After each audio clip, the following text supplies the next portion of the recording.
Okay, so 3 things I do with my clients. I guess their stages: continual, progressive, that I do with myself and my clients, to make sure that they are their best and most consistent selves. And this is just the number one thing that you need in order to be successful in whatever it is you want to do in life, whether it's health and fitness, career, personal, or whatever. So these things are going to help you regardless of what you're trying to work towards.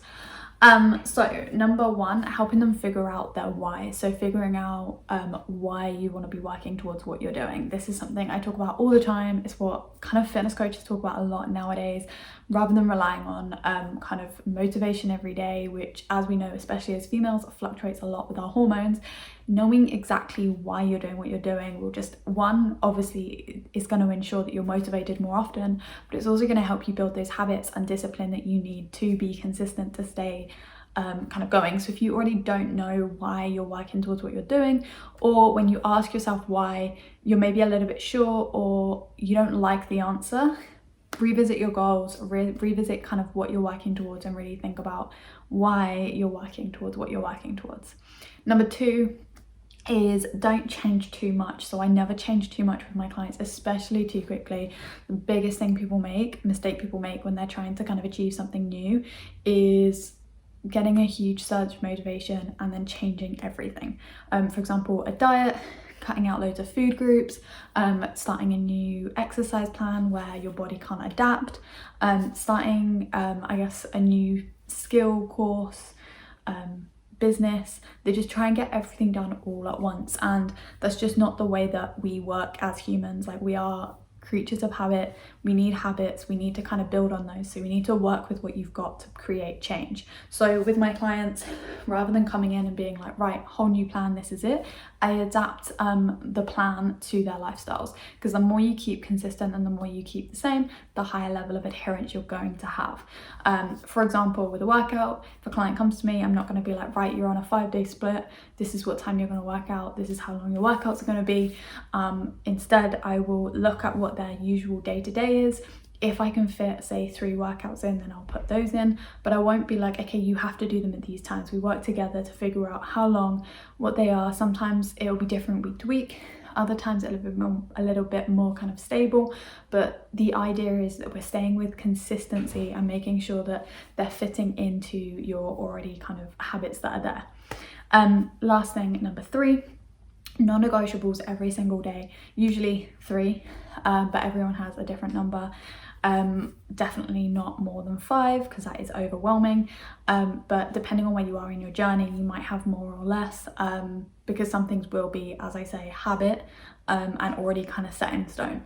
So for me, non-negotiables usually revolve around sleep, nutrition, and activity. Doesn't always have to be workouts, doesn't always have to be tracking your food, and it doesn't have to be always like getting a certain number of hours sleep.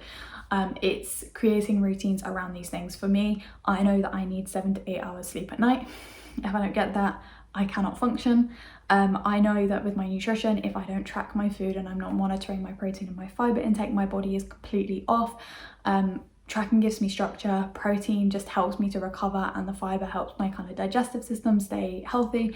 And I notice, I'm very kind of aware of my body, I notice a huge difference if that is off. So I make sure that in my nutrition, they are my non-negotiables. Kind of 3 things in one, but to me it's just one thing. And then activity, for me, it's hitting my step goal, and getting activity done throughout the week when I kind of plan it. Again, I plan my activity around my lifestyle, so cycling will plan around when I'm cycling to the city, when I've got clients. Steps will based on what my day is. If I'm staying at home all day, then I'll make sure I get it done first thing in the morning. If not, then obviously I'll split it up based on what my plans are.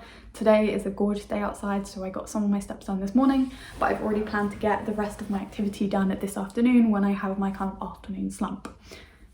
Making it work for your lifestyle rather than having kind of a habit. For example, I used to try and get all of my steps done first thing in the morning, and then I realized that that's just not convenient for me, especially if I'm going out in the day. Like, say I had to be for a client today at 12, if I got all my steps done in the morning, that's valuable time that I could be doing kind of admin stuff when I'm going to be out later doing some steps anyway.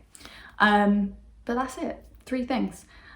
So figuring out your why, making sure that you're not changing too much, and also having your 3 non-negotiable habits each day. They are the 3 things that I go through with my clients, starting from the top, working my way down, to really figure out what my clients want, how they're going to fit it into their lifestyles, and what they need to be thinking about each day to tick the boxes, check it off, and be successful.